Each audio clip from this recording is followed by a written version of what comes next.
Hello, everybody. Welcome back to Flying Pig United. Back with another transfer show with great people.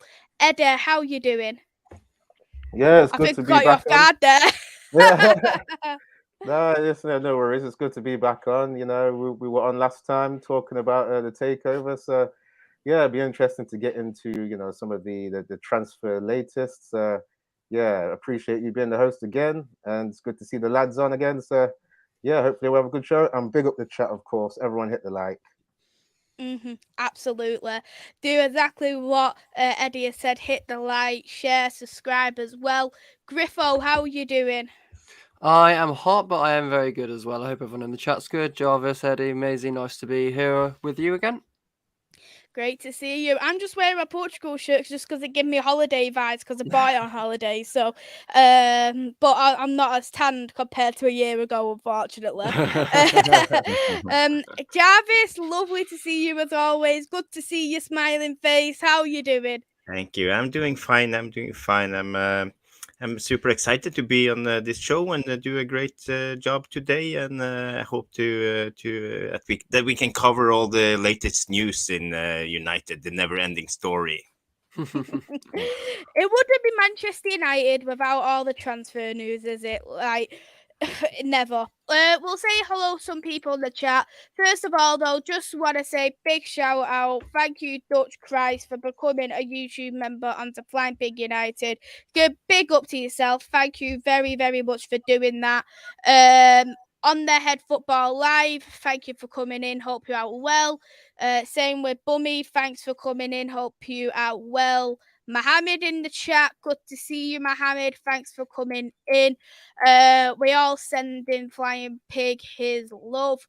Hey there, Ben. Thanks for coming in. Hope you're well. Absolutely. We do need to sign players. We really do. We're sick of these rivals. Arsenal signing players. Chelsea selling them off to Saudi Arabia. Like, come on, Saudi Arabia. Al Nassr, go and take Harry Maguire off us or take Scott McTominay. Like, you know what I mean? Like, take our Deadwood. Hey there, Simon. Thanks for coming in. Hope you are well. We are missing Flying Pig. He will be back as soon as, but will send all the love over to him. Smith, good to see you, Smithy. Thanks for coming in, sending the love. The special one as well. Thanks for coming in, the special one. Ravi, good to see you as always. And hey there, Avenger. Thanks for coming in. Hope you are well. Lovely words there, Avenger, and United forever. Thank you all for coming in. Everyone else coming into the chat, thank you all very much for coming in. So we'll talk about transfer latest. I think, to be honest, we'll talk about the one what shocked everybody the most. In terms of Zidane Iqbal going for less than, actually, when I read the report, I know we read 1 million, which is mentioned here into the chat, but I read it was only like 800k we were selling him for. I think the 1 million was including add-ons, which is absolutely scandalous. So, I just want to get your thoughts on it first of all, Eddy. Yeah. I mean, I've just seen a super chat from Zay Oh. Miyasi. You might as well go through that before I get cooking. So yeah.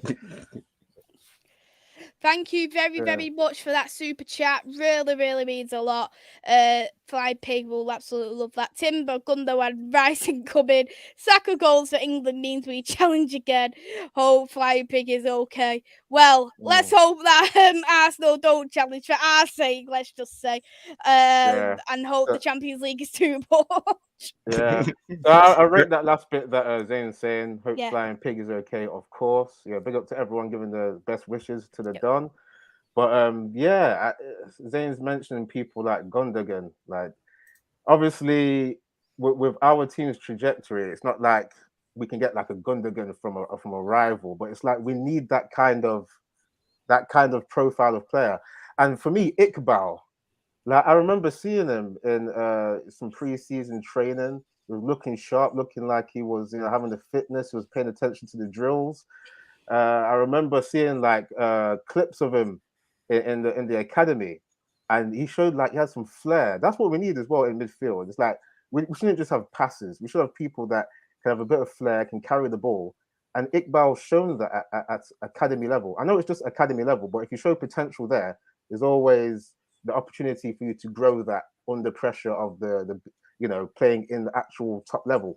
So for me, this kind of reminds me of remember Angel Gomez when he was released, and he, there was people saying, he had some technical ability in the number 10 role.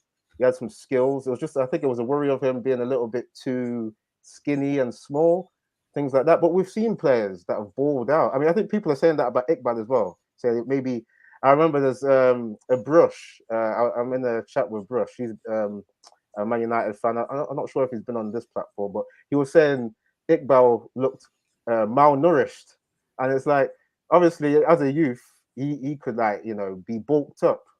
A bit like, maybe like, because Garnacho, look at Garnacho, he looks like he's a bit skinny. He looks like he's growing a bit and maybe putting on a bit of weight. So it's like Iqbal had the potential from what I saw. So it's really weird to see that he's been let go. Maybe there's something we don't know about, like an attitude problem or something like that. Because this one seems a bit weird. So I don't get this. Mm-hmm.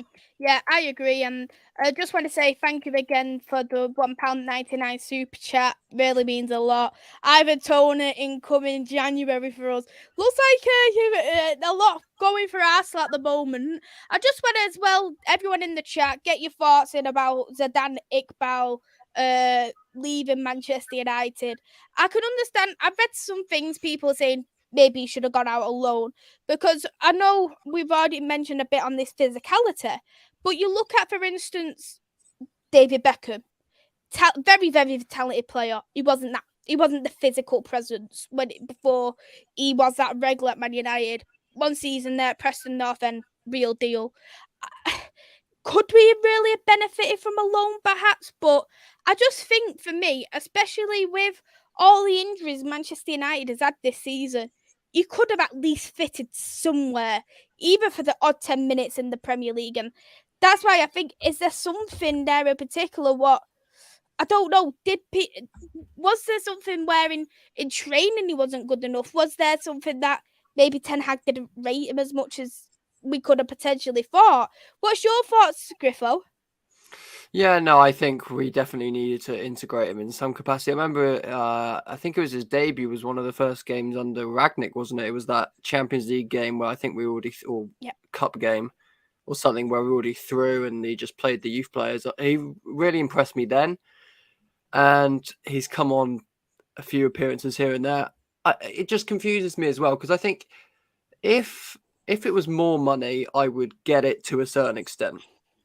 But considering it's like, as you said, Maisy, under 1 million, that just seems like getting rid for getting rid's sake. And I don't know why we're trying to get rid of him. I know Man United are probably one of the worst teams in the world about selling players because of the massive wages we give. But this is a young player. I just don't understand why he wasn't given time. I don't understand why, even with like the poor performances we've seen this season, McTominay, obviously we've been fighting for top four right up until basically the final day. So we've been competing in all fronts, but we've played probably, I think we played the most games, or one of the teams with the most games this season. Surely you can integrate Iqbal into one of those games, like when we played Reading in the cup, integrate him there. So it just confuses me. Obviously, I don't know. We obviously don't know what goes on behind the scenes, do we? But I think it's just a disappointment. And Eddy touched on Angel Gomez. It reminds me a little bit of James Garner as well. Obviously, James Garner was on loan, came back, and then we just didn't even give him a chance, really, and just shipped him back off to Everton. So, I mean, so Garner actually got a loan then. So it's like... Garner got a loan, exactly. So, a loan to Everton? It was at Forest, I think. Oh, yeah, I knew he went... I was there thinking, what you talking about loan to Everton? Because I thought he went permanently. I was getting confused. Yeah. So I think he went to Forest and he came back, and then United thought, we're not even going to try him. And he did really well with Nottingham Forest, didn't he? And it was a surprise that Man United didn't even try with Garner at all. Look, obviously, Man United have a rich history of youth, but obviously we don't want to chuck youth in for youth's sake. You have to be a special talent.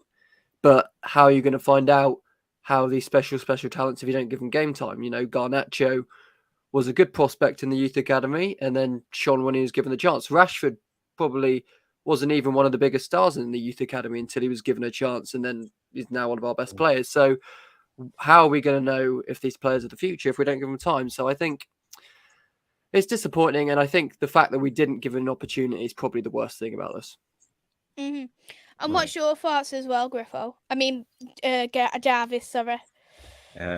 Yeah, first of all, great points both from Eddy and Griffo, but I have another point of view. You know,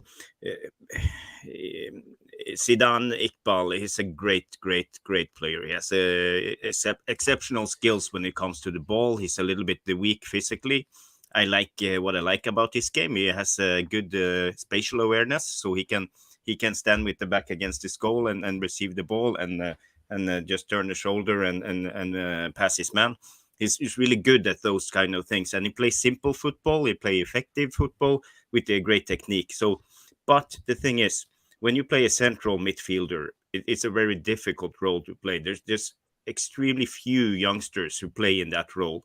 We have exceptional talents like Bellingham, but most players in that role are older players, more experienced players. Usually we see youngsters come in at the fullbacks and wings. That's their role at the early age. For me, giving him a chance in the Netherlands, in Herenveen, was it Herenveen he was going to? Utrecht. Utrecht. Okay, yeah. Utrecht. Yeah, same. It's a great chance for him to develop his game. This technical football, they allow it football for young players, and as I understand, we have a buyback clause, or at least some percents in the next sales. We can buy him back for a cheaper price. So we have come to that stage. You know, our squad is big. We have a lot of good players. You know, Iqbal is competing against Eriksen and Casemiro and you name it. So for us, he wouldn't have a chance playing in that position next season anyway. So for me, it's important just to ship on the young players, give them a buyback clause and contract clause, and we can take them back if they succeed. If not, okay, we tried.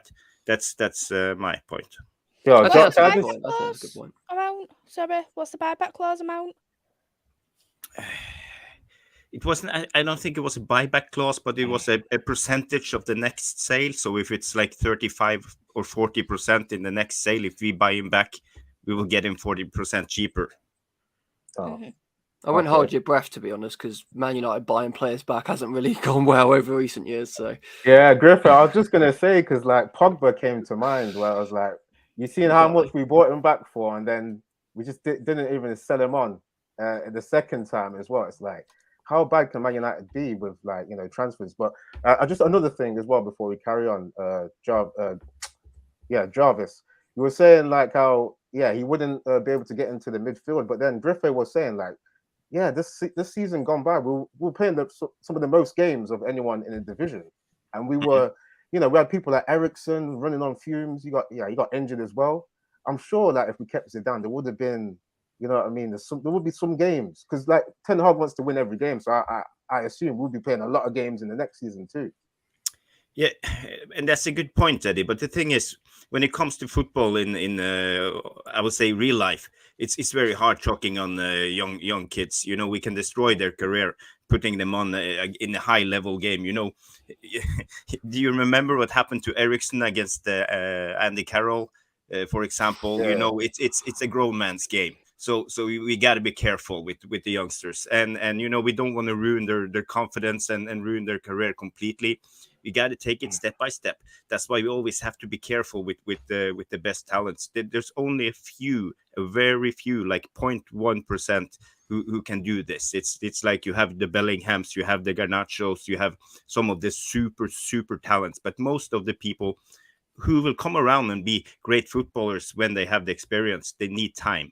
And the same with Iqbal, as we said, he's weak physically. He needs to evolve his physicality, and you know, he needs experience. So I think it's a good choice to go to the Dutch league. Give him a couple of years there, see how he evolves, and that's maybe why, someday he will come back.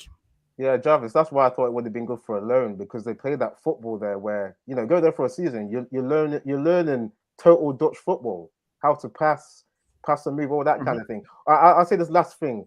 All I hope is we don't see him ball out at Utrecht, and then in the future he shows up at like Real Madrid, and we're like, oh, what did we do? We let another talent go.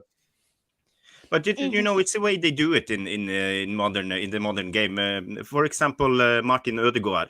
He came to Real Madrid. He played the first year for the third team of Real Madrid in the Real Madrid Castilla in the third division in Spain. When he was 16. When he was 17, he went to the Dutch league. He played 1 year for, I think it was Herenveen, and then he went back again and played for another team 1 year. Then he went to the Spanish league for Real Sociedad. He played 1 year or 2 years, and then he came back to Real Madrid, but he wasn't good enough. And then he was sold to Arsenal. So it takes time with especially small technical players like Ødegaard and, for example, Iqbal. It will take time, but I'm not worried. I think the kid is really good. So you just need some more experience and a couple of years on the pitch. Don't you think that's what a loan's about, though? Like I get with selling him, and then we could buy him back later on, but surely the more sensible idea would be to loan him for a year or two. If the obviously club wanted to do that, see how he develops in those 2 years, and then we act upon that. Surely that's the more sensible decision. That's a good point, Griffo. A loan would be a good option. I don't know why they sold him, but I don't know. We have anyone read the specific clauses in the contract? No, I didn't. No, because we have to pay to read The Athletic, so I don't want to pay you to read the article. I just want to read the caption and just move on, to be honest. So I'm not paying the subscription. I only want to know certain things. So I think the thing is with Iqbal is you look at Manchester United players who's been. I think the thing is we kind of want it in a kind of way where we want another class of 92. But we know we're never going to get another class of 92. So you look at all the players who's been thrown into the deep end. Rashford under Louis van Gaal. That wasn't his fault because he had so many injuries. I think that night he literally come in on last minute because Fellaini picked up an injury in warm-up. And you've got Alanga last season thrown into the deep end. Scott McTominay has played an awful amount of games for someone who's come through to the academy as well. So I think personally, I think you look at, like, for instance, what other managers have done with the players over the years. You look at how Pep Guardiola has integrated Phil Foden into the team. You look at the way that Jurgen Klopp has done it with Harvey Elliott and Curtis Jones this season into the team.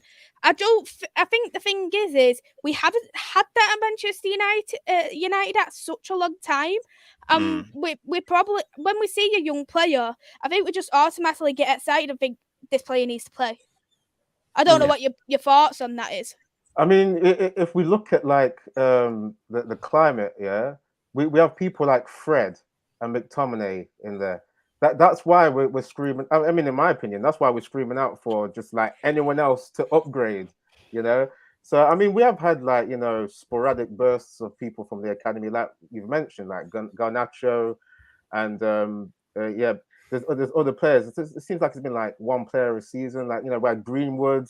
Obviously, we've seen what's gone on with him, but it's unfortunate. But it's like we've got we've had too many seasons of these managers that have come in rather than coaches. Like we look at the likes of Jose and Ole.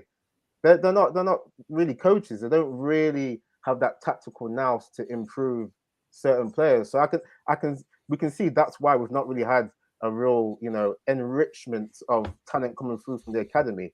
But this is why I was thinking, with Ten Hag coming in, we'll see people like Zidane Iqbal come in. So I'm kind of wondering, maybe I don't know if there's some pressure from the board. I know we're in this takeover thing, but it's like Ten Hag wanted to win every game last season, and it's like he's almost had to like make a few shortcuts where he's not really getting the training in for prospects to come through, if you know what I mean. He's had to like adapt to the counter-attack kind of thing rather than fully embed his tactics. So it could be pressure from the board to just like, you've got to win every game, or not win every game. You got to qualify for top 4 rather than do the progression and stuff like that. So hopefully, with a new takeover, we'd get more leniency on the coach to like bring people through from the academy. So it's a big balancing act. We'll see what happens. Yeah. If I'm wrong, am I wrong in saying this, that we do need a certain amount of youth players for Champions League football as well, or is that just my mind going somewhere? Because I know that's the same with the women's, but I can't remember if it's the same for the men's. The only thing I've heard about is like the 8 homegrown players thing. That's all I've heard about. Yeah, you have the homegrown rule. So we need basically 8 out of 25 needs to be English or raised in the in an FA club 3 years before filling 21 years of age. But when it comes to Iqbal, I just read up on it on Twitter as we speak. It's a lot of people say it's a feeder club deal. They call it a feeder club. So basically, we will just give him time, and there's a lot of what they call it sell-on clause. So I think we will be fine, and I don't think it's a what do you call it? It's not on chance that he went to the Netherlands league because of Ten Hag. He have seen him play all season. He knows this will suit him. This will be the perfect for Zidane Iqbal, and he will thrive in that league and get confidence and experience. Mm-hmm. We'll go into some of the comments in the chat as well. A question from Rabbit: will United score enough goals next season? Interesting one. I know we're linked to some attacking players. We do need the goals. Yeah, I'm really worried about this, because it has to be said, we've had too many seasons where we have a striker up front, maybe has like one good season, then dies off. Remember Martial when he was top scorer of this club? I bet a lot of people forget that. And then the next season drops off. Ronaldo, when he was top scorer, fell off. We've had it with too many people that they have one good season because they try so hard with their individual brilliance, but then because the system doesn't really feed them, they die off the next season. Lukaku under Jose Mourinho, isolated up front after the first season. It's like we need to really drill our wingers to serve the forward. That's one thing. Before we even look for a striker properly, the wingers like Anthony and Rashford, they're always cutting and shoot. Like a lot of the time, they don't really serve as a forward. So that's got to be sorted out, and then yeah, we can focus on the number 9. This is the thing is, we, as much as we need a striker, we need someone who can provide for a striker as well. We can't just, like, I know a lot of people's like, oh, if we had a number 9, think about how many assists Bruno could have got. It shouldn't be just solely down on Bruno Fernandes to assist the striker. We need to change the way we are playing. We need to integrate them wingers to be less greedy. So they can, I know they're direct wingers, they want to shoot, they want to score. I don't have a problem with that. Just when you see that a player's got a more open, give it to them. Pass the ball. I just think if we're gonna get more goals, we need to integrate the way we're playing, and we can't solely rely on Bruno Fernandes either. And that's as well as getting an out number 9. What about you, Jarvis? What's your opinion? Where the goals coming from, or where the assists coming from? Both of them. We need more creative players. Basically, Bruno, he created the most chances of a midfielder in this season, more than Kevin De Bruyne. That was fantastic, but it didn't get us a lot of goals. So it tells you about our clinicality. Basically, we had Weghorst, so that's why. If we can get a good clinical striker and a up and coming young striker like Hojlund, I think we will be fine. Also, the Mason Mount signing is probably good for us for playing the style Ten Hag wants to play. Especially, Mason Mount's biggest attribute is in the inside the channels in the last third. So that's where you dominate play because you recycle the ball all the time around the 20-yard box. So I think Mason Mount will be perfect for Ten Hag. You got any more thoughts? I've got to disagree.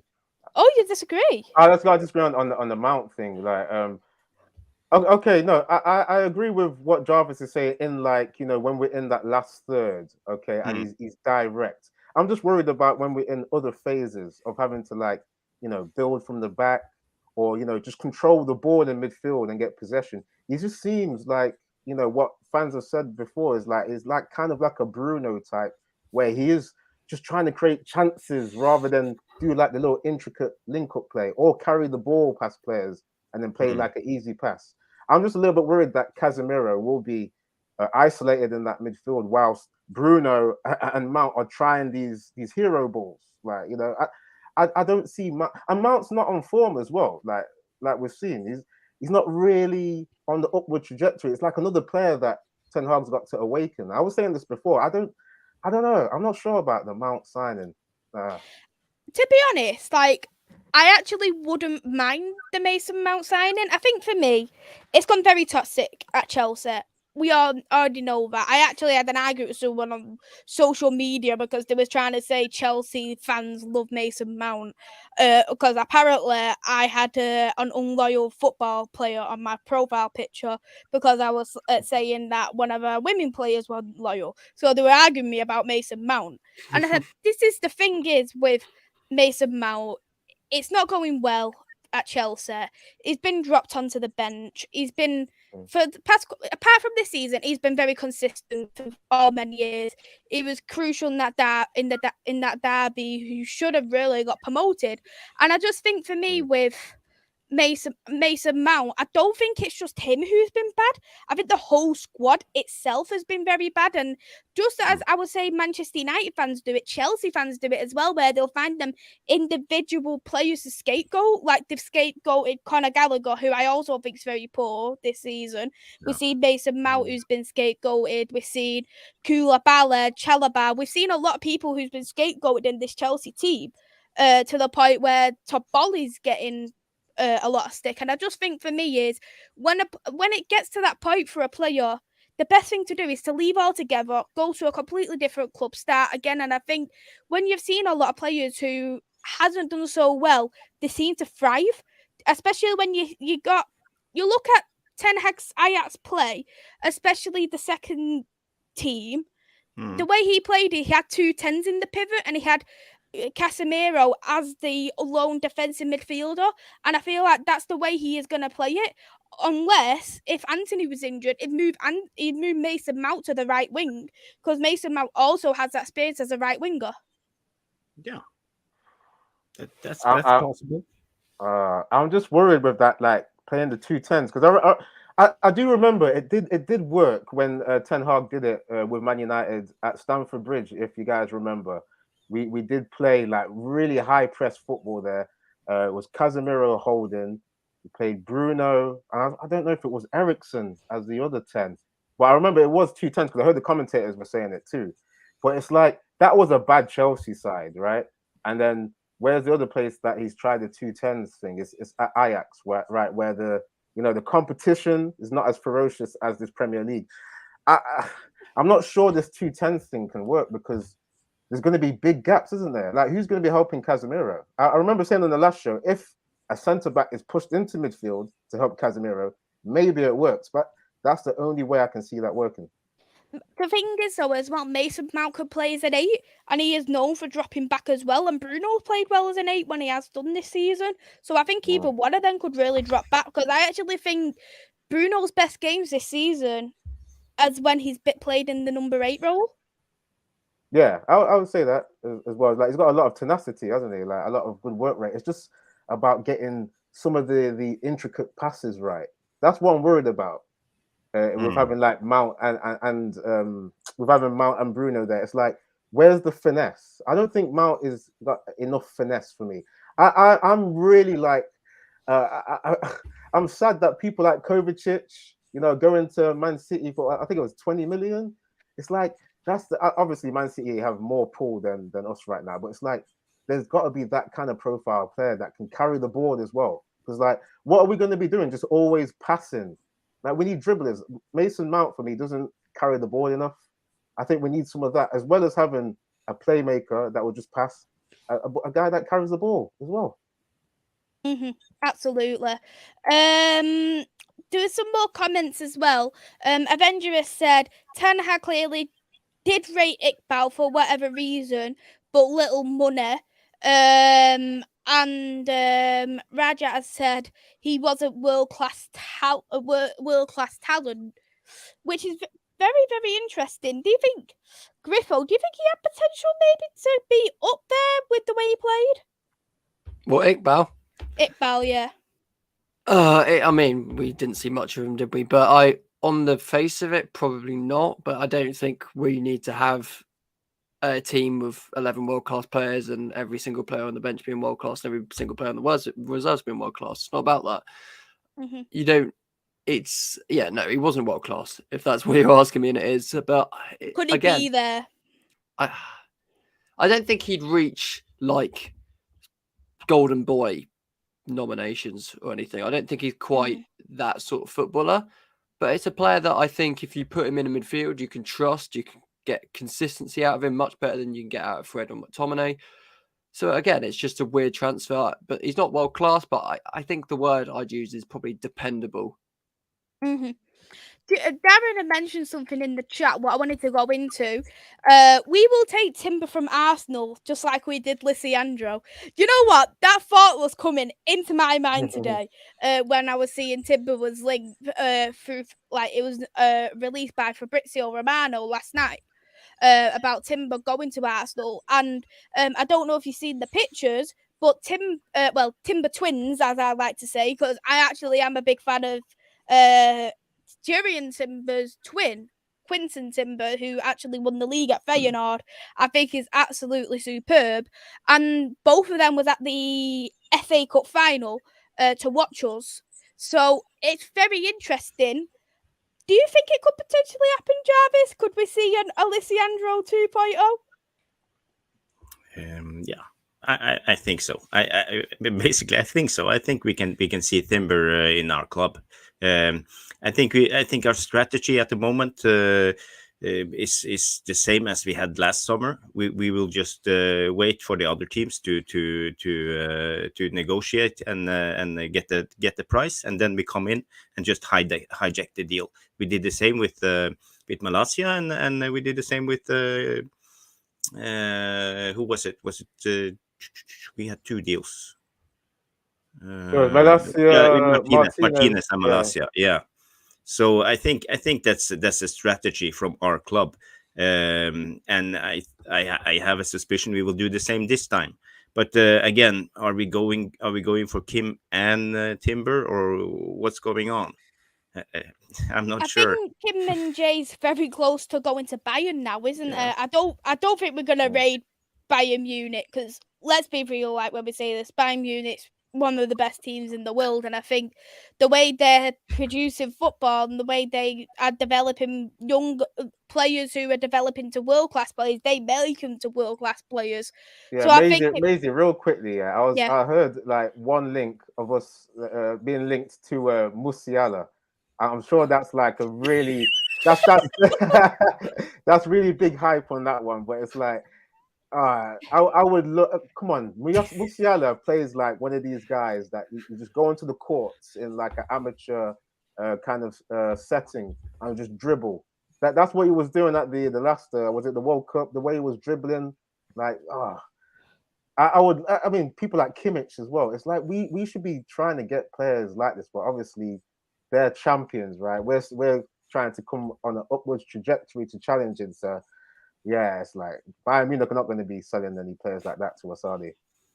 You know, when Bayern Munich sells a player, like they've either had beef going on with them, they're just aged, they're not good enough. Like you never see Bayern Munich sell a player for dirt cheap. Never, ever. You can see like Lewandowski, even though he's in his 30s, Barcelona paid big amount of money for him. You look like, I know Thiago from Liverpool, was that a good deal? Personally, for me, he's had good games, long run, no, very injury prone. That's how you need to look at it. That's probably why Bayern Munich got rid of him. And you're looking at, for instance, you're seeing like Kimmich, who's apparently linked to leaving Bayern Munich. They're not going to let him go very cheaply. You're looking at, 100 million at a minimum to let go of him, because he's the best German midfielder in the world right now. Don't you think he might be worth that 100 mil there? We've seen how good he is. He's like Philip Lahm, isn't he? Like, versatile, technical. That kind of player is like, it kind of reminds me of like a Gundogan, where you can just run the game, go through the gears. Like, I don't want Man United to overspend, but I would say Kimmich, maybe 100 mil might be justified. I'm not sure, lads. I don't know what you guys are thinking. How old is he now? He's like, I'm sure he's in his late 20s, early 30s. He's 28, so he's in his prime right now. Prime age. But you wouldn't want to spend 100 mil when we have Casemiro, who basically does his role. I mean, you can play him slightly further forward, but do you want to play 100 mil for a player you're going to potentially not get the best out of because you've got Casemiro there? I don't know. To be honest. Can Kimmich play 8 as well? I think he can, can't he? Or is it just right back and holding midfielder? Yeah, I think he can play further forward, but I think his best position is that sort of defensive midfield role. And I just think it's pretty useless spending 100 mil when we've got Casemiro who's already doing that role. And by the time Casemiro retires or wants to move on because he's getting old, Kimmich will be, 2-3 years younger. So he'll probably be coming out of his prime, maybe slowing down a little bit. So for 100 mil, I like what you're saying. Kimmich is one of the best players in the world in the position he plays in, but it would be unjustifiable amounts of money, in my opinion. Let's ask in the chat if they want Kimmich as well.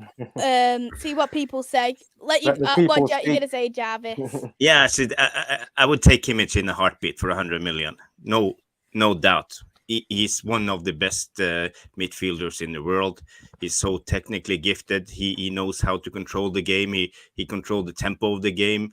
He just spread those passes, and he has control with his just aura and overall midfielding abilities.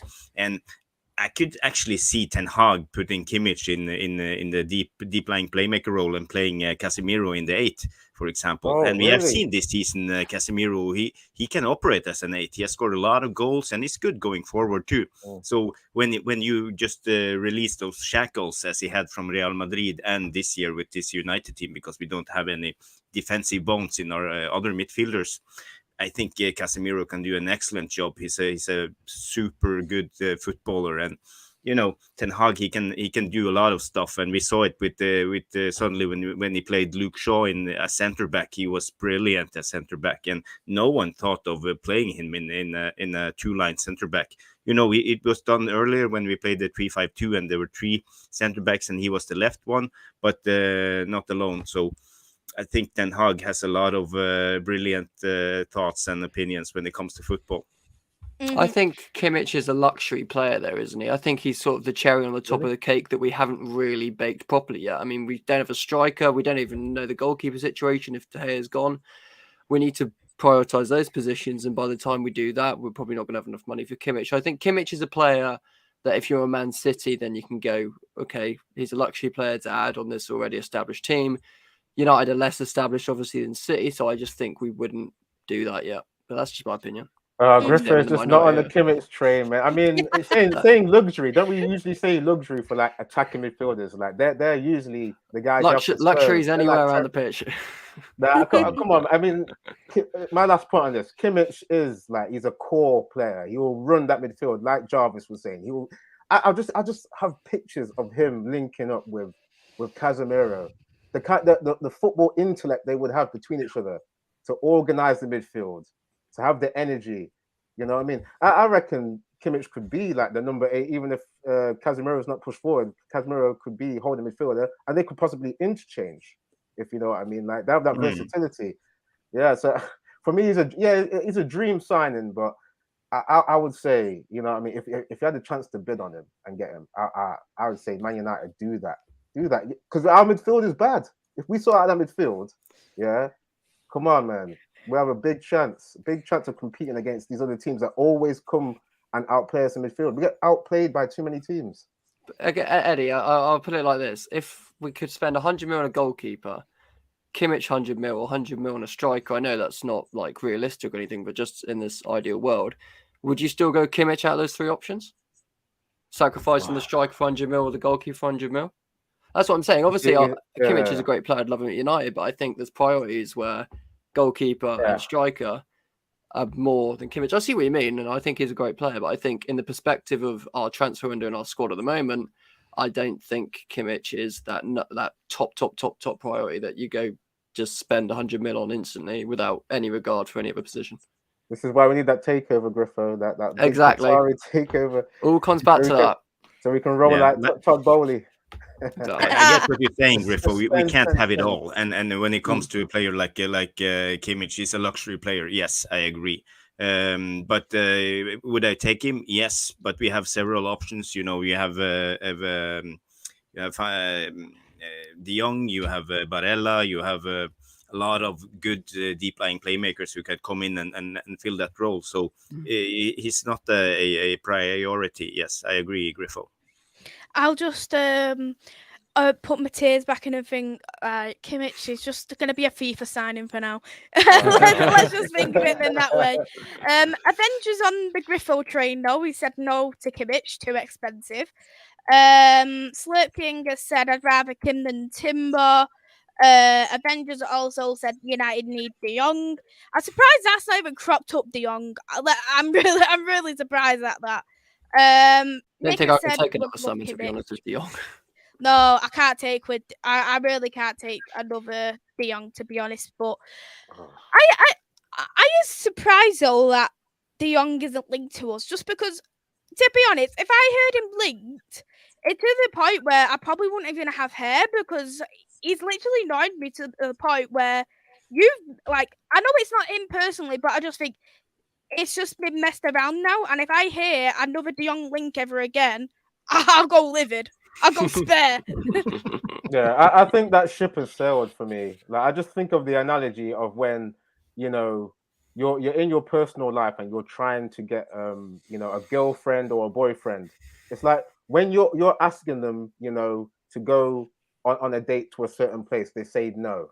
You ask them to go somewhere else, they say no. This is what De Jong was doing. He was talking about the weather was better in Spain. He was talking about his owed wages. There's so many roadblocks where you go, you've got to have pride for yourselves. Man United, we've got to have pride now. We've been turned down.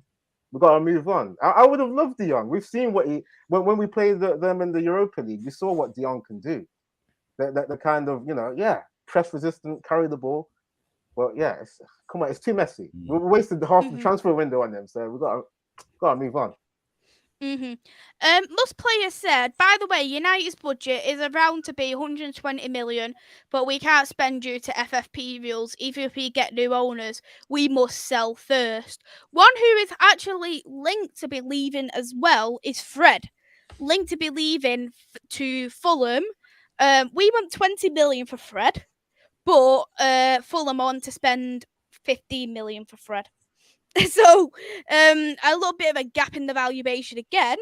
But, Griffo, what would you do with Fred? Sell? Keep? Because I know he's a bit like Marmite, isn't he, with the fan base? Some love, some hate. He's a Marmite player. He's either really, really good or really, really terrible. So, you know, that reflects that. I think Scott McTominay and Fred, I think, keep one of them, because I think if you pushed me, I'd say keep Fred and get rid of McTominay.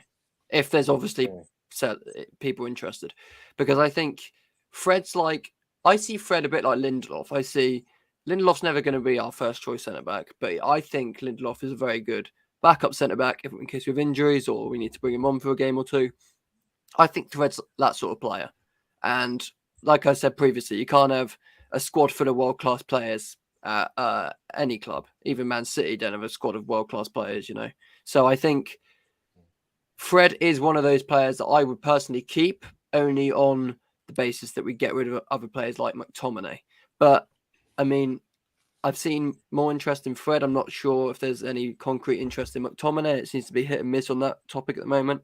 So if Fulham are offering 15 mil and we want 20, maybe try and, you know, bargain with that. And I think I'm not sure, because how much do we buy him for? It was like 50 million. I think he was a record signing. Isn't he like one of our 5 top like transfers of all time, Fred? Something like that. I'd be depressed if I heard it. But I think 20. If we can push 25, probably a bit asking too much. If we can halve what we bought him for, then that'd be a good deal. But if Fulham are interested, 25 mil max, 20 mil hopefully minimum, and then we'd have to keep McTominay. But I would personally, if it was my choice and we were playing FIFA, obviously we're not, but if we were, I'd get rid of McTominay and keep Fred, because just for the squad player role, just for when you need him. I agree with Griffo there. Obviously, Fred, we've seen. Yeah, he's both hot and cold. Like I'm sure other people have likened him to Dr. Jekyll, Mr. Hyde. Sometimes you do not know what you're gonna get. You're gonna get the best or you're gonna get the worst, and it's like at top level you can't have that. But defending Fred, when he's good, he is really good, because some of that tenacious tackling that he does. I mean, the last season gone, he had a couple goals in him. Remember when he showed up against Barcelona? Best defensive display I've seen him do, and he scored as well. It's like Fred had so much potential, but he's old now, isn't he? I think what is he, 31? I think. So it's like, So I thought maybe a minimum would have been like a 30 million for this kind of signing, because if he goes to Fulham, there'll be less pressure. I think Fred struggles with the pressure. I think for me that's what his issue is. So if he goes to Fulham, I think that'd be the kind of correct level. So yeah, he should be at least paying 30 million in my opinion. But yeah, if I was to pick between Fred and McTominay, I'd try and keep Fred and sell McTominay. But how much are you going to get from McTominay? That's the thing as well. Like 20 mil for Fred. I think we might have to do it.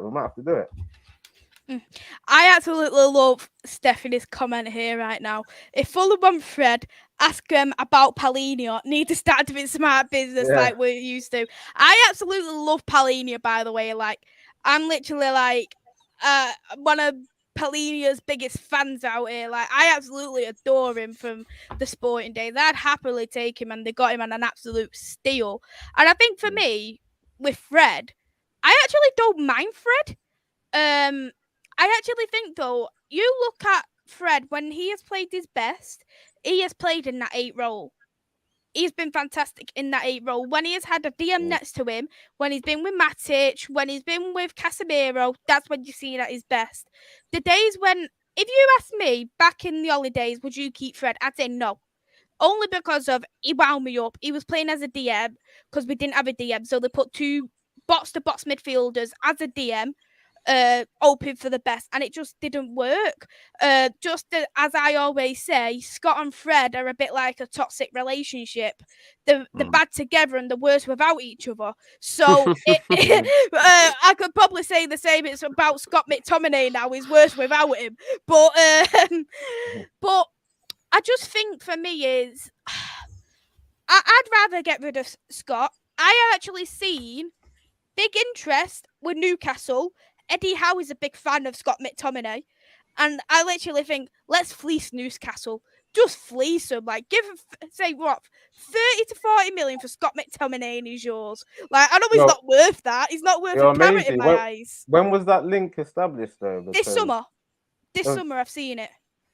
I've seen it in January and I've seen it this summer because I've got loads of Newcastle fans following me on social media and they keep talking about Scott McTominay link. I didn't know it was this summer. I didn't think it was because you know how Newcastle has overperformed, right? It's like surely Eddie Howe would be looking at a different profile of player now. Like I understand in like January where I don't think Newcastle were really thinking they were going to get top 4 in January. It's literally been announced last time on the 31st of May.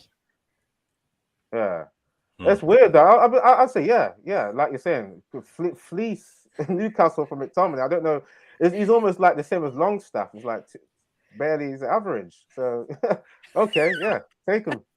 No, I think he'd do well at Newcastle. To be honest, I think if we name some players that haven't worked at United, Maguire, McTominay, maybe even throw Fred into that. I think if you put him in a different system, maybe a more pragmatic system, then I think they would work. And I think McTominay would work at Newcastle. I don't think he'd be like a proper start all the time.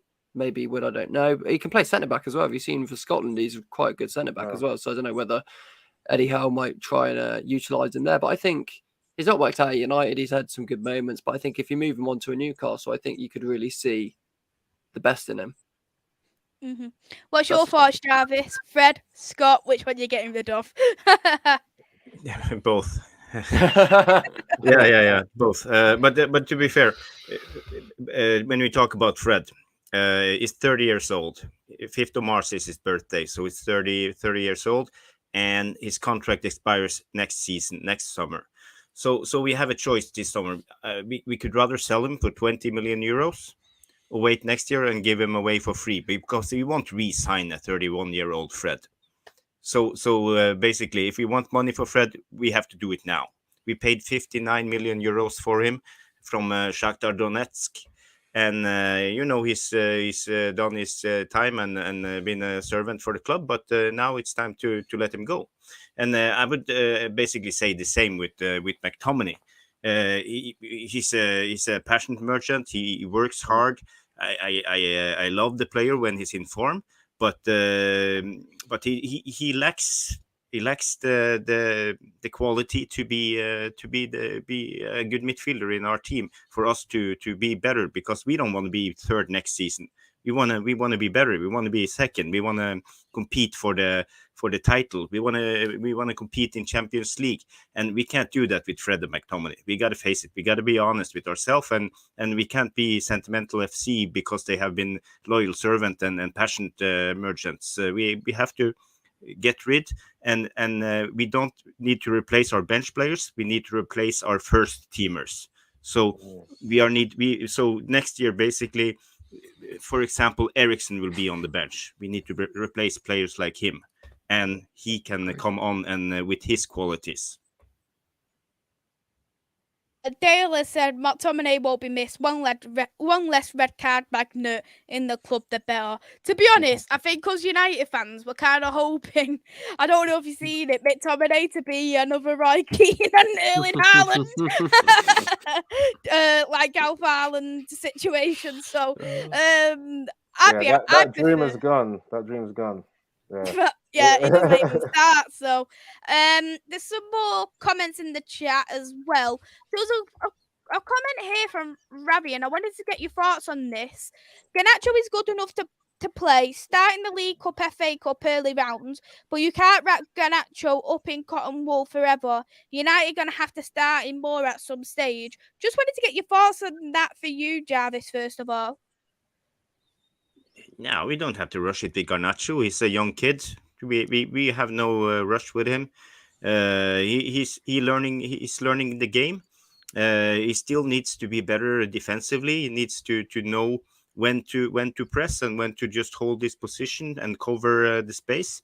And he's sometimes wasteful with the ball in dangerous areas. So he has a lot to learn, and I think we need to bed him in and let him play some games, but not all. We did the same with Ronaldo when he was the same age, and look at him now, or look at his career.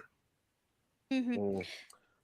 So I think for me, I think Garnacho has been great, but he's been a lot more effective coming off the bench. You look 100%. At the games what he has played this season, when he has started, he kind of looks like, not that he's been a headless chicken, not by a long shot, but I just feel like he takes a little bit longer to get into the game compared to what other players would be. And I think that's not down to the player he is. I think it's solely down to experience, because he's still very, very young. And again, I do personally, as I've said, is we need to start being more smart with our youth players. We can't just throw them into the deep end. And I've said it on my own channel as well. We can't just throw young players in and hope for the best, because I think near to the end of last season, that's what Ralph Rangnick was thinking. Like, come on, let's just throw in Hannibal, throw in Iqbal, throw in whoever, throw in Elanga. Let's hope for the best. Who cares at this point? Elanga was good though on the Ralph. I'd say that there. But yeah, just coming off the back of what you're saying, yeah, I can understand like people's thirst to have Garnacho in there, because I've been, on certain occasions I've been calling for him to start, because he's one of the only wingers that's dribbling, that's beating players. But like you said, it tends to be when the other team is tired. When he comes on as a sub, and the other fullback doesn't know what to do in terms of keeping up with Garnacho. That's where he's more effective. But yeah, as he grows, he's going to get that decision making to be better. So when he's starting games, he knows when to dribble, knows when to pass, knows when to run in behind, knows when to come inside. All of these things, he's surely going to learn. I don't think he'll be as good as Ronaldo. Obviously, that's a once in a lifetime player, but yeah, we know he idolizes Ronaldo, so he's gonna, try and learn that kind of trajectory of improving your play. And yeah, I think Garnacho, I don't know if it'll be next season, but I would say definitely after next season, I reckon he'll be a definite starter. Any thoughts for yourself, Griffo, on this comment? I think Garnacho was probably our second best winger wide player behind Rashford last season, to be honest. I think Anthony was all right for the first season. No issues with Anthony at all. Sancho obviously still get time to get going. But I look at the wide players and I think we've got Rashford, who's established, Sancho, who big question mark still over him. We don't know whether he's going to be good enough.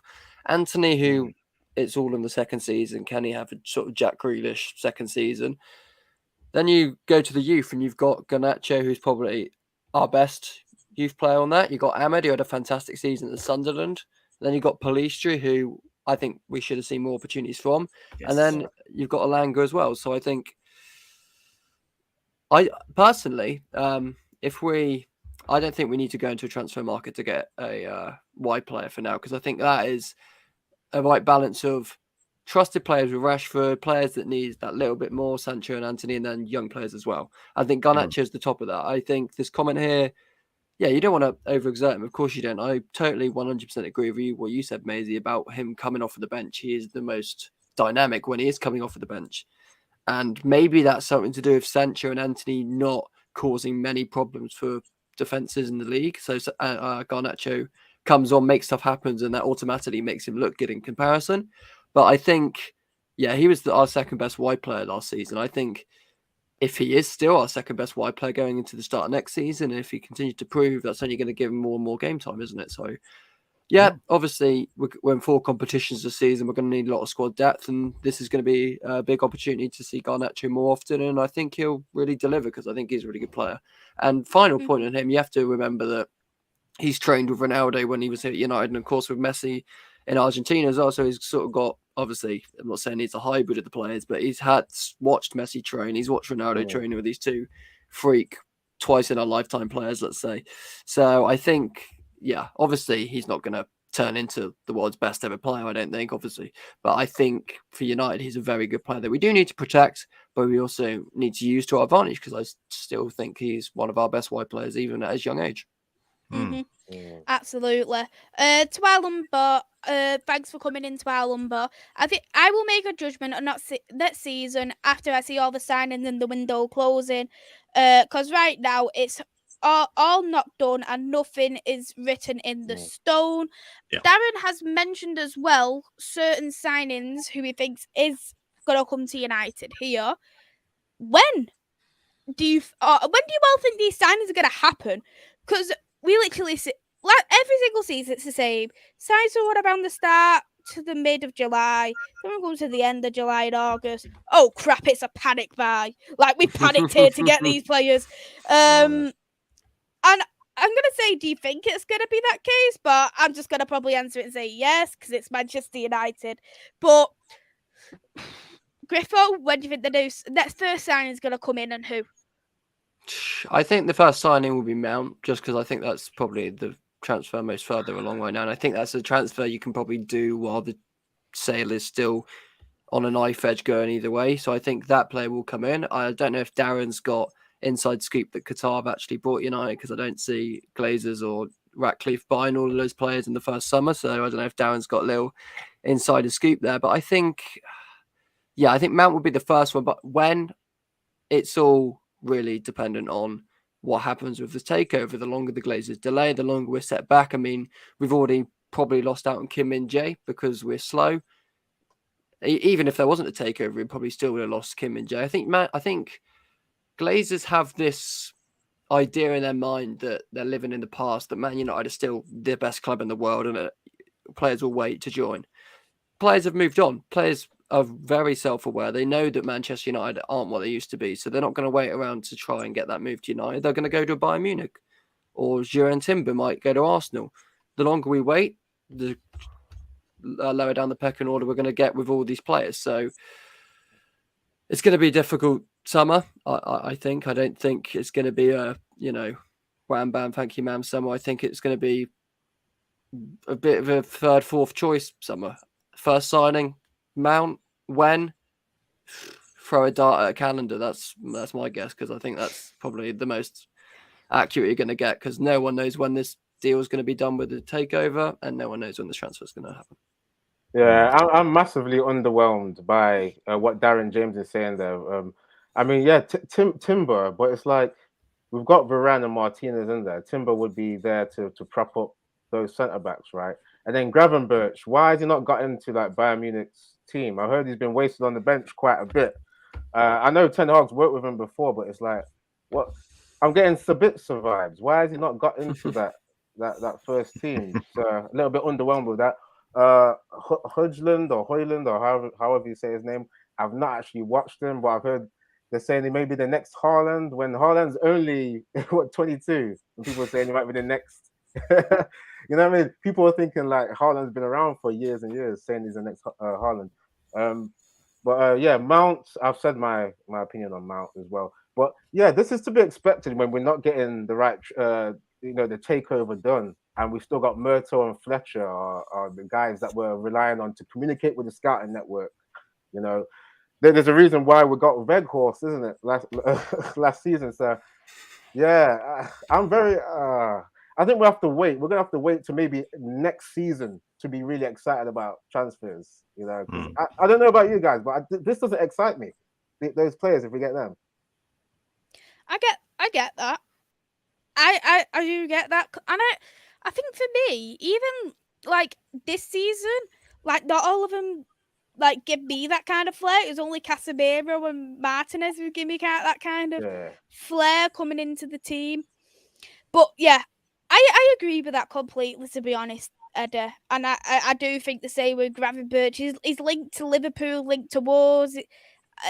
I don't know. I know he's young, but I don't think he's anything special, in my personal opinion. Jarvis, so first signing, who, when, where are you going for? When it comes to midfielders, we only have Mount as we speak. But in my mind, it's just agent talks. I think it's like a third or fourth choice for Ten Hag. I think we have several options. The first thing Ten Hag did when he came to the club, he shut down all the leaks. All the leaks are gone. The journalists, we don't know anything at the moment. I think we have several targets. I think we have come a long way in the process. I think Ten Hag have chosen his players, and now it's up to Murdoch and the other. I would call them baboons, but at least they're not doing a good job. So, but if we get money and everything leads to Qatar, if we get money, we will have signings. But I think we have more money than 120 million, to be honest. I have read the papers about we have an overdraft of 200 million. So basically, we can use our credit card until the Qataris comes in. So I think we have money, and I think Ten Hag has players he wants to sign that's of a bigger level than Mason Mount and Gravenberch even. I think we are going for, especially if the Qataris is coming in, because they are professionals. They want to be the best. They will do everything. They will build us a dome of 120,000 people with a roof over it, so we can play inside all year long in great temperatures. And they will buy the best players and hire the best people in management and agents and everything. So I think we haven't seen the beginning, and we just have to be patient. Being a United fan, it's a roller coaster. It's up and down and up and down. And yesterday I felt a little bit worried because Kim is going to Bayern and everything is like falling apart. But today I had the chat with a couple of friends, and they told me, just relax, man. Everything will work itself out. We don't know anything yet. The leaks are plugged, and we have money. So just wait and see. Things will happen, and it will be good. Mm-hmm. RJ has said Inacio like that, hoping to be a first signing. I'm not too sure where Lucky Singer's getting his sources from, but he said Mason Mount tomorrow. Like, if Mason Mount's coming tomorrow, like, I will you know what? That's a very bold prediction, especially for Manchester United. Will the likes of player to come tomorrow? Absolutely. So we'll have some more comments in the chat. Big T has said Ten Hag's way not good enough for the Prem, even if the manager gets all his first choice signings. Very bold about that as well. Avenger has said Ten Hag hasn't been given the chances to the youth enough. I think for me, the youth was kind of one of them things where it's a bit. I was in a way expecting to use it, but not as much this season, just because it's his first season and probably wants to get used to the actual squad first and know what his best 11 is before he integrates any youth. What's your thoughts on that, Eddy? Yeah, just quite a few thoughts went through my mind there.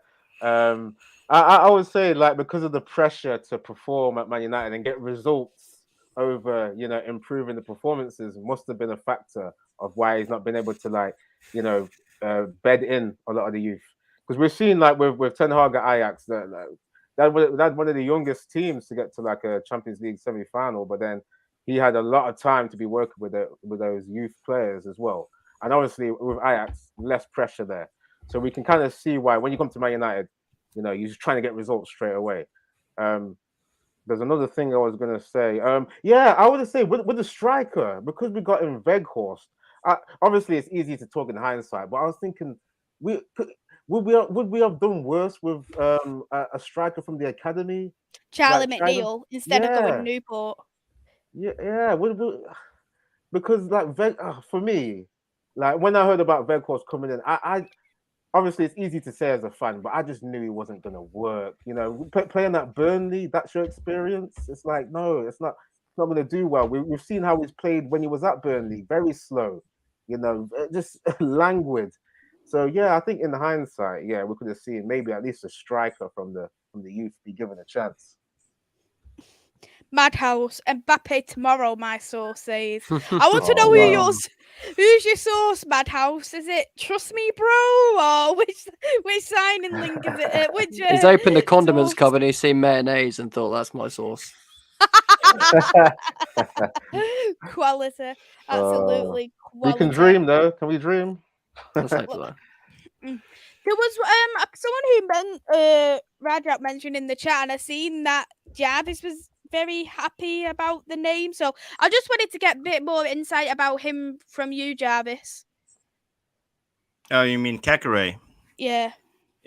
The thing is, Lyon has so many good players. Yeah, when I watch that team, they are brilliant. They are like the Dortmund of France and Ajax of Netherlands. They produce a lot of talents, young talents, all the time, and they play them perfectly in a system.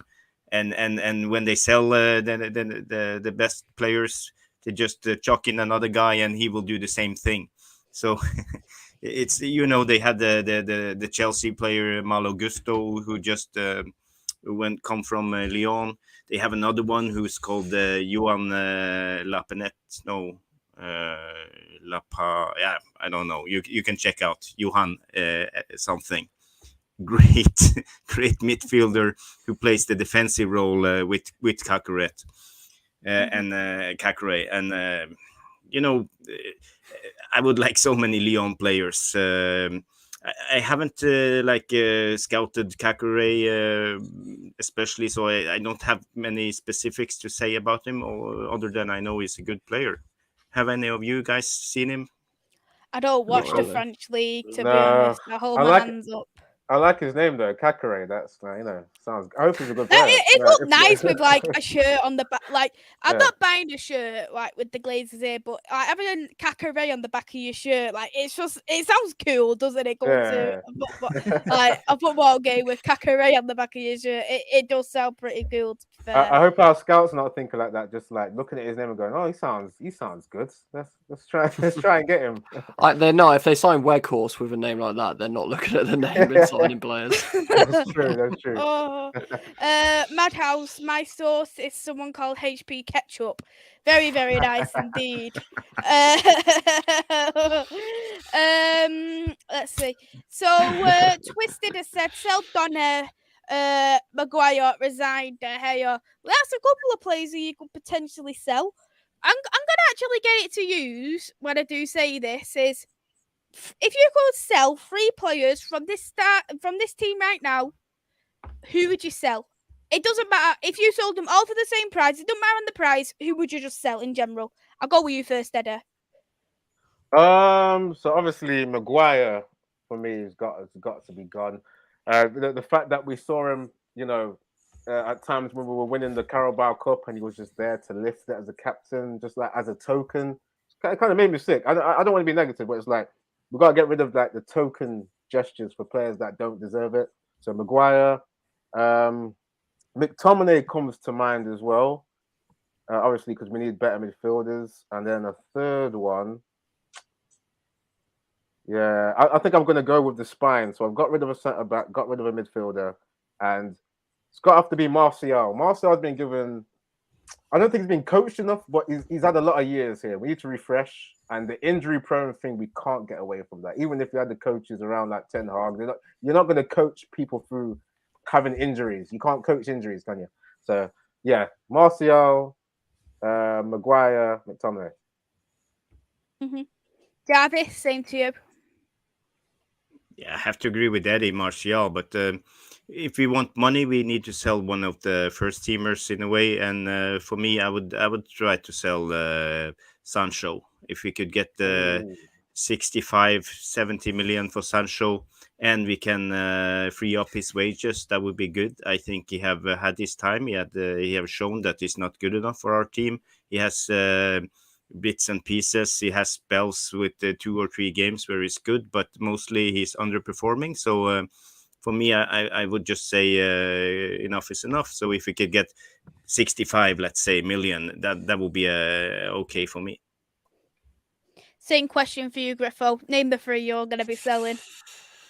I think the Triple M, like Eddy talked about, Maguire, McTominay, Martial, I think are probably the obvious 3. I'm glad that Super Joel chat, whatever it was, came in, because I, for one, completely forgot we still employed Donny van der Beek at Manchester United, to be honest, because he was injured and then he's sort of fallen further down the pecking order and he's not really worked out at United. So, and I think there could be a market for him. I think people could bypass his time at United, look at his time at Ajax. One of the best players in Ajax's run to the Champions League semi-final when that year, I think it was 2019, wasn't it? So I think they can bypass that. There'll be clubs, especially in Europe, who will look at him. So I think, obviously, injuries is a concern. Same with Martial, but I would get maybe get a few. I think Jarvis is right, though. I think we do need to sell. Probably not one of the first teamers, but a really slightly higher profile player just to get a little bit more money in. So, because I don't think we're going to get bundles for Maguire. I don't think we're going to get bundles for McTominay. I don't think we're going to get bundles for Martial. Could we get some for Donny? Who knows? So I think those 4 players, I think De Gea is not really sell, is he? Because he's probably leaving anyway at the end of the contract. But I say we wouldn't re-sign that. I think we're at a perfect situation with De Gea where he's at the end of the contract. So it saves us not having the sort of humiliation of saying to a club legend, it is a club legend. I don't know, people want to rewrite the history books over the last 10 odd years. Come on, we got to call him a legend. I mean, the players of the season awards he's had, he's a Premiership winner as well, and the longevity, we got to call him a legend, surely. Come on, Griffo. Yeah, exactly. I totally agree. I think he's a legend. I think it's a perfect opportunity to say, you've been a legend for us, but the way we're going with this football club, you can't really play the way we want to play. You've come to the end of your contract. This is a natural way to say goodbye. Thanks for your services. You can go on and be a very, very good goalkeeper for a team that suits your style. We can go sign a goalkeeper that suits our style. Happy ending there. So I think that doesn't really count as a sale, though. So I would probably agree with Eddy. The main three would be Maguire, McTominay, and Martial. Not just to benefit us, but I think to benefit those, because I think each one of those players, sell them to the right club and they could do wonders. That's obviously if Martial can stay fit. Can I just ask real quickly, how much do you think they'll Impossible. go for as well? Oof. Like all together? Oof. Martial, honestly, I don't see any more than 20 mil, absolute maximum, to be honest, because I don't think anyone will pay that for like an injury-prone player. Maguire, I think we could get probably slightly more than people are expecting from Maguire. Maybe reaching 30 mil status, something like that. Obviously, we're not going to get anywhere near 80 million. But I think right club, there's obviously the English tax that always ups the price by 5 mil every now and then. So I think that's true. That's a good point, because I forgot that Southgate is keeping his price up by playing them in the England team. So yeah, you could be right, bro. McTominay, Newcastle, if they want him, 20, 25 million, something like that. So we're not going to get loads. We're not going to make profit on Maguire or Martial. But I think steady prices. But, Man United are terrible at selling, terrible at finding teams to buy players because of the wages we've given these players. We've sort of worked ourselves into a hole, and we just really struggle to get these players out the door. Usually it's letting them go on freeze, like Pogba and De Gea probably might do. So it's going to be really difficult. But this is a fantasy world that we're talking about right now. So I'll say 30 mil Maguire, 20 mil Martial, probably between 20 and 30 for McTominay in an ideal world. Yeah, everyone's saying the same. Avengers said the same as us, and Madhouse and Dale, Stefan, they've all said the same here as well. Souls must play. Do you know, I'm actually going to mention one. I agree with everybody's, but there is going to be one that I'm going to be mentioning. I seen here in the chat about Eric Bayer, which is a good shout. But one who I am going to mention that no one mentioned, Dean Henderson. I think that's another one who can sell. We will definitely make profit regardless because he's an academy player. And I think we could get 30 to 40 million for him. The reason why I think that is he wants to go Nottingham Forest. He wants to be first choice goalkeeper. Nottingham Forest now, because they've had two loan goalkeepers, they have only got Wayne Hennessy left. And they're not going to put Wayne Hennessy as number one goalkeeper, not by a long shot. He's crap. We've seen that when he's played against us. It's shocking. So I think Navas was alone then, yeah? Navas was only alone. It was Don't a you think short they'll term try and get loan. him? Don't you think they'll try and get him then? I don't think he'll want to stay. And I know Dean Henderson wants to go to Forest. And I've been hearing, I've been reading reports that Forest are going to be looking at putting a bid in for Dean Henderson. And I think in a kind of way, we could potentially try and play Forest a little bit, just because they will be desperate for a goalkeeper. Yep. You say about Forest having only Wayne Hennessy, but obviously if De Gea leaves to go Saudi after his contract ends, we sell Henderson, we're only left with Tom Heaton. And with the way the takeover is going and how slow we are with transfers, we risk a situation where we're playing Tom Heaton for the first half of the season. So I don't think it will get to that sort of worst case scenario. And I think Dean Henderson isn't good enough to be Man United's first choice. But I think it's difficult with the goalkeeper situation until we know fully what David De Gea's decision is. But like with everything at this football club, it's just being elongated and we're just having to wait and wait and wait and wait. And it's frustrating because it delays everything. It delays our transfers. So, yeah, Brandon Williams is mentioned in the chat as well, and Alex Tellez as well. I think the thing is with Dean Henderson, don't get me wrong, he's not bad, but I think he burnt his bridges when he done that interview. Because after I watched him, I'm not gonna swear, but I think it was a sly, snaky move, that interview he done. And I just think remind me, because I didn't actually see like the whole thing. Like, what was like the main things you were saying? Which one? Henderson, like in the interview. He was saying things like about like that he was promised things and he was never given them and stuff like that. He wasn't But happy with people De Gea think being first choice. people Was he? think that Okay. he was. Do you know last season people thought he was the leakage? Do you like when we seen everything okay. leaked? Like people, like Manchester United players are in debates about would they rather have Eric Ten Hag or Pochettino? They want a decision of who should be manager and stuff like that. People think that Dean Henderson was one of them links. Oh, okay. No. Just what as Avengers just said, Dean Henderson's the mole. We don't know that 100%. No. Yeah.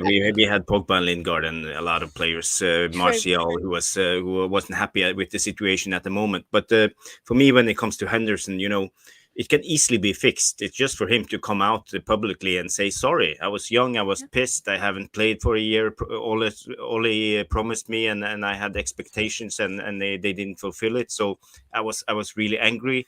Now I have grown, I have matured, I'm 1 year older, I have played football. This is my club. I grew up here. My best friend is Marcus Rashford and the other academy players. Please accept my apology. Easy. Now everybody accept him. So he can solve his career and be a Man United keeper if he wants. It's not that difficult. I mean, if we don't can get think like I think it's 30, bigger 40 than we're million. making. I think Yeah, it's go on. bigger than we're making out it to be. To be honest, I don't think Henderson is.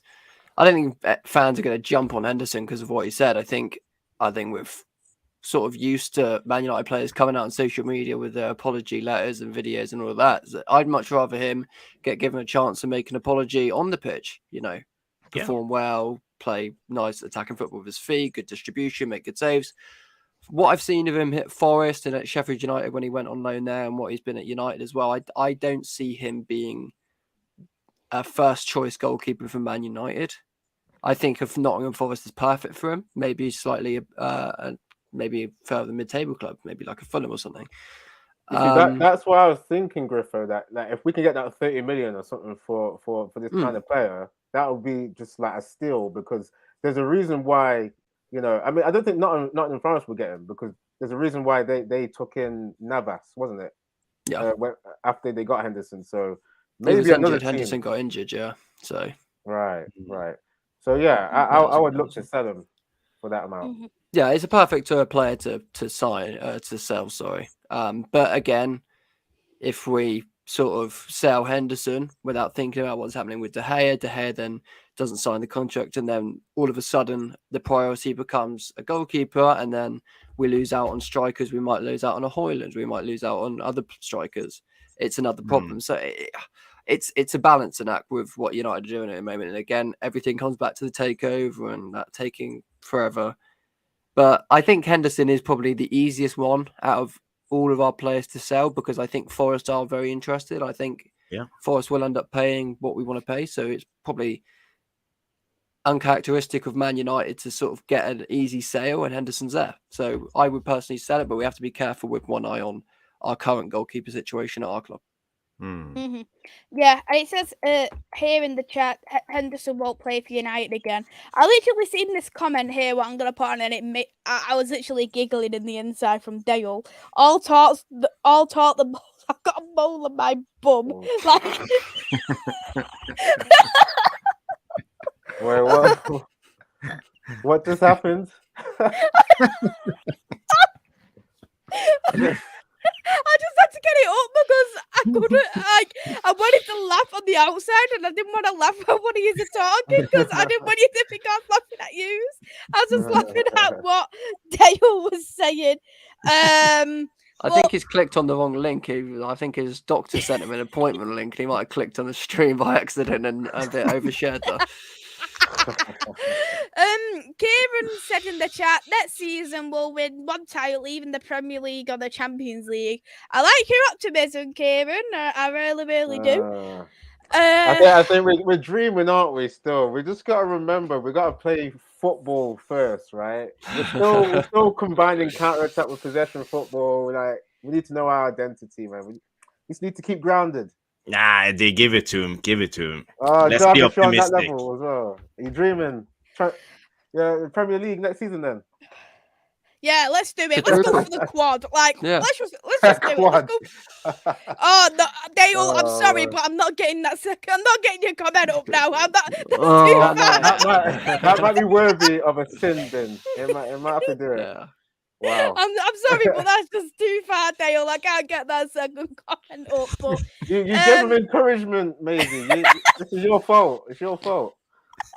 I'm sorry, I'm the guilty party here, but I just found it too funny. Before we do wrap it up, I just thought, like, I know we've mentioned it too much now. The takeover, 7 months in, we're still no better off compared to what we was back in December, January. We've been hearing that Sheikh Jassim supposed to took the lead. Loads of Qatarian papers are saying, "Oh, well done, Sheikh Jassim. You bought Manchester United." And then you hear the Telegraph: Surgeon Ratcliffe's in the lead. It's just a big, massive hoo-ha, isn't it? At the end of the day, I just wanted to get all of your thoughts on how long really do you think it's going to go on now? Because I think it's got to the point, it's very, very draining, isn't it, really, Edda? Yeah, I remember saying on the last show we were on, it's like, I wish we could just do an auction in get in one room and you just handle it. But obviously that's not the case. There's a lot of different contracts, different clauses in the contracts you have to sort out. Those are different things like that. I'm not surprised it's taken this long, because if you've got multiple bidders, you're trying to vet them and see if they match, match you financially. If you get a good vibe of what kind of person they are. There's always little different things. When you're trying to sell something, you want to sell it to the right person, you want to get the right deal. So I'm not surprised it's taken this long. Yeah, like you said, it is draining as a fan, because we don't live in the business world, do we, with this kind of thing? We're just supporting the football. We just want to watch the products. We don't want to see all the little things behind the scenes, all that crap that is boring. But for this takeover to happen, I've heard that it won't even be finalized properly until after this transfer window, and possibly going through the season as well. So yeah, I just hope we get the right owners. That's what I'm saying. If we can get the Qataris, we can dream for the season after next. We're gonna have to be very patient. I think it's the season after next season when we will really see that fundamental change. Mm-hmm. Yeah. I completely get that, Cobb. And then I don't I know it's like unreliable, but then you're hearing Ten Hag's gonna resign if you don't hear any, because he's getting wound up with the takeover. And when you're hearing things like that, you're thinking, oh, for God's sake, it just feels like it's just getting from bad to worse. Lucky Singer said Ben Jacobs said Sheikh Jassim has got it exclusively exclusivity. Thank you. Period. Any thoughts on that as well, Jarvis? Yeah, I'm not in the known. I don't have any special sources, but I have 3 things that points to Qatar, and that's the Qatari statement, the newspaper, who's share owned by Sheikh Jassim's father. The thing everybody don't know is that you can't post fake news in Qatari because it's against the law if you say something like this. So basically they backtracked a little bit, but I believe I understand what they tried to say. And the other thing is Rio Ferdinand. Why did he go out and say what he said? Because Rio Ferdinand, why would he risk all his reputation? He's been a footballer, a top center back for Man United. He's for the English national team. He has a very good reputation in England. Why would he risk everything by going out saying it's done? I think he knows something. And the third thing is basically Reuters. Reuters is not the Sun or the Times or any other newspapers. They are they are the real deal when it comes to being serious. So for me, everything points to Qatar.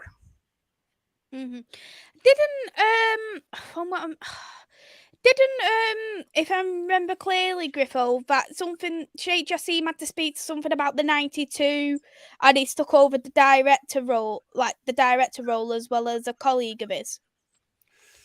I'm not too sure about sort of the inner workings of this deal at all. I just, everything I read, I take a pinch of salt, because I've heard everything that's come on is everything that's been reported. There's been a counter argument from a different source. So us United fans for years and years and years have dreamed of getting the Glazers out, and it was going to be one massive party when they went, massive celebration. Now they've dragged out so much that it's probably going to be more relief than actual celebration when they go, because even if they go, we still don't know if they go. It's going to be more relief, because I'm just glad that this long-winded process is going to come to an end. And a point I was going to make is I agree with Eddy. I'm not surprised it's taken this long, and to a certain extent I don't blame them, because they're selling 6 billion worth of the club. They've got so many assets, so many contracts, as Eddy was rightfully saying. It's going to take time, of course it is. And if this was going on during the season behind closed doors and it's not affecting the actual product of what we're seeing, then that's fine. The second that the business negotiations that the fans don't care about starts affecting what we want, which is the football, which it is now because we're affecting the transfers, that's what being delayed, that's when the problems start. So I don't think anyone really cares about the inner workings of the business at Manchester United. So everyone just wants to see the best possible product of football we can get. So, and that is starting to be affected by this being long-winded. And at that point, when the business negotiations and the takeover starts affecting the sole product of the business, which is the football in this case, that is when you realise it's gone on too long. But, you know, the Glazers won't care. They try and squeeze every last penny, which is, I guess, is their right, because they own the club. You know, they're going to try and get every single penny out. They've made some terrible business decisions in the past. They made some fantastic business decisions in the past. They're going to try and get every single penny out of Sheikh Jassim, bat off Jassim with Ratcliffe, back and forth, try and get the most. So I don't blame them to a certain extent, but the second it starts affecting what we want to see, which is the football, that is when the problems occur, and that is where we're at now. So just get the deal done. And the thing as well is, they said right at the start, I remember we talked about it last time we were on here, is the very, very, very clever wording they used in the very, very first press release statement they put out was finding, I forget what it was word for word, but it was like trying to find strategic alternatives for investment or something. And they've never, ever come out and said outright, we want to sell this club 100%, done deal, let's go. So they've used it very tactically. Here's the thing, it just doesn't make sense, because I think they don't even know what they want. It's been, 7 months now, Maisy, you said. So in 7 months, they still are very undecided about what they want to do at this football club, whether they want to stay, whether they want to go. If they want to go, just accept Sheikh Jassim and piss off out of it. But in terms of if they want to stay, then take Ratcliffe, but they don't know. And they've had 7 months to decide, and they still don't know, which just shows incompetence at the top. Okay, can I just ask real quick? Yeah, what do we think, right? Because we've seen there's been like the leaking of Sheikh Jassim registering a business in England with the company's house, right? You surely don't do that unless you're getting into the serious period of acquiring a business in England. I think it's just getting your ducks in line, getting your checks in order, to be honest. I read somewhere that you sort of have to do that if you're entering the later stages of negotiations. That's not 100% that he's brought it. I think you need to register the company in order to get the deal. So I think I wouldn't read too much into it. I'm sure Jarvis will probably know more on that, but I don't think that's to look into anything. And we're United fans, we're waiting on tender hooks. We're just waiting for something, and we'll jump on anything. So these little stories that break, I'm sure. So Sir Jim not like had that kind of thing released as well then, because I've already seen the Sheikh Jassim one. Yeah, well, I think because Ratcliffe's sort of the British guy in this, I think he might already have, because he was with Ineos. I think Ineos has already registered the company, and the Ineos is sort of behind the bid here. So I think that he hasn't had to do that. While this is Sheikh Jassim's first real venture into the British market with Manchester United, so I think that he's had to register. But again, I don't think there's anything concrete confirmed at all about that. That's just my view on it. I might be wrong. Hey there, Greg. Thanks for coming in. Hope you're well, and thank you for the lovely words for Flying Pig. We're all thinking about him always. With that, we will wrap it up as well. Thank you, all three of you, for coming on. Really appreciate it. It's been a great discussion. Thank you very, very much. Jarvis, great to see you as always. Would you like to shout out your socials? Yeah, you can find me on Twitter, Bowley77, BOLE77. And you can find me on MUFC Realist TV and Therapy Army with Mr. Structure. Always good to see you, Jarvis. Griffo, would you like to shout out your socials? Yeah, it's just at Charlie Griffo1 on Twitter, and also if you want the latest United news, just keep an eye on the United Flying High website. I'm sure the link's somewhere in the description, just to keep up to date with all transfers, takeover stuff, any big things. I'll try and get that covered on there, so keep an eye on that one. Thank you, Griffo. And Eddy, good to see you as well. Would you like to shout out your socials? I was going to say, cracking job with the hosting again, Maisy. So give yourself a pat on the back. You know, obviously, shout out to Pigo. Hopefully, he's holding up well. You know, hopefully he's back. You know, soon enough. And yeah, you can find me, Eddy's Football Waffle, on YouTube and on Twitter. Yeah, just type in Eddy's Football Waffle. You find me on Twitter as well. And yeah, hit a like for the Don on this channel as well. Subscribe to everyone. Yeah, it's free content, guys. Come on, man. Subscribe to everyone. But yeah, big up the chat there. Big up the chat. Thank you very much, all three of you. You can catch me on my YouTube channel, Devils United, as well as men's football. I do women's football on there as well. I'll be sending all my love that everyone's been giving to Flying Pig. It really appreciates everyone's support. We're all wishing him the best. Good to see everyone who's been in the chat today. Avenger, Dale, Kieran, Toon Cash, Lucky Singh. There's loads of people who's come in, shown the support as always. So I appreciate every single one of your support, showing the Flying Pig support as well. Go and subscribe to his channel, hit the like button. Thank you all so, so much. Have a lovely evening all. Take care, everyone, and we'll see you soon. Bye-bye.